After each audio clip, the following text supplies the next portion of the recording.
Hey, welcome all you wiretappers out there, back here in the studio, Gangland Wire. I found an old article I think is really interesting in the Chicago Tribune in 1920 something. I don't remember the exact date. Al Capone, the headline was Al Capone shot himself with his own pistol. It's an accident. I never heard that story before of you, but it was right there in the newspaper. And I believe it. Starts off with Alphonse Capone, Chicago's most spectacular gang chieftain, was in St. Margaret's Hospital in Hammond. So this must be down by Hammond, Indiana. He had bullet holes in his right and left legs and in his groin. Oh my God. I tell you what, we had a policeman one time that had an automatic pistol before you're only supposed to have the revolvers, but he bought an off-duty gun that was a semi-automatic. He jammed it down in his belt and he shot himself right down next to his nuts. And it went down through his thigh. said his dick hid for a week after that. Anyhow, I digress. He was out golfing with a guy named Johnny Patton, who was known as the Boy Mayor of Burnham. So if anybody can tell me about Burnham, again, this must be down in Indiana. I got a feeling there's South Chicago. And they were on the Burnham golf links, which must have been kind of a short golf course. I think it was a 9-hole old school golf course. Carrying a gun in his pocket for some reason, which I can imagine Al Capone needed to have a gun in his pocket. It was a .45 caliber pistol. This was not a little 32 or a 22. And it discharged. It was in his right hip pocket. It went down through the fleshy part of his right leg, the article said it narrowly missed his abdomen. It must have been an upper pocket. When they said pocket, it must have been up here. So it narrowly missed his abdomen and then embedded itself in his left leg. The Boy Mayor of Burnham took his buddy Al Capone to the hospital, to the Hammond Hospital, and he was given an extensive suite. I tell you what, you can't make this shit up. And under the name of Gary, Gary. They called a doctor, and of course they started doing they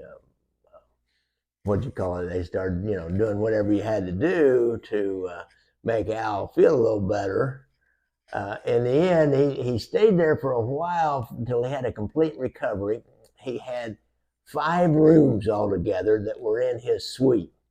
In the newspaper article, they said the big fellas, he's known in gang circles. The other 4 rooms out of these 5 rooms, the other 4 were used by his grim men, as they called them, slipping in and out and making sure that nobody got close to the boss, to the big man, to the big guy. Pistols were not flashed around, but it seemed like there were sentinels around the hospital and outside. Remember the scene in The Godfather where there's supposed to be guards around the Godfather and all of a sudden they disappeared? Well, these guards did not disappear. And they looked like, the reporter said they looked like they were ready for anything. Now, the secret of his identity was kept pretty good until it leaked out. And then visitors started flogging into the hospital and they were told, well, Mr. Gary, we don't have a Mr. Capone, Mr. Gary, and he does not want to be disturbed. That the cops never knew what it was, and nobody ever knew the name of his physician other than he was a local Hammond practitioner. One of his guards, according to the newspaper article, was Tony Little New York Campagna, and one of the Gennaro brothers and 4 others. Said they were known in the cryptic language of their own circle as La Cava, Filco, Perry, and Marcus. The scene of the accidental shooting was a golf course. It was a forest preserve leased out not long ago, at this point in time, to the Park Board of Burnham. And Burnham is a small village, and which is controlled by this guy, this mayor and strong man named Patton, that was playing golf with the big boy. I heard another story, and I think I even reported on this one time, where Al Capone and Greasy Thumb, Jake Guzik, and Machine Gun Jack McGurn and Killer Fred Burke, or Fred Killer Burke, were playing a game of golf. And they were playing it for $500, and Capone and Guzik won.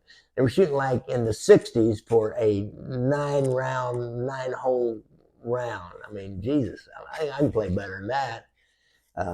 But anyhow, Capone was a pretty inveterate golfer. It sounds to me like. I don't know many other stories. Any of you guys out there know any other stories about Al Capone playing golf? Put it in the comments. I think it's really interesting. Now, this clubhouse or this golf course was controlled by the mayor, as I said. A guy named what was that guy's name? It was Bill, I think. Johnny Patton, the Boy Mayor of Burnham, he used that clubhouse as a gambling parlor and speakeasy and a roadhouse, as they called them back then. We used to call those, anything out in the county was a roadhouse. We called them buckets of blood. Anyhow, so this is just another little thing out of the story of Alphonse, the big guy, Capone, and playing golf at the Boy Mayor of Burnham. Very interesting. I tell you what, this Al Capone was.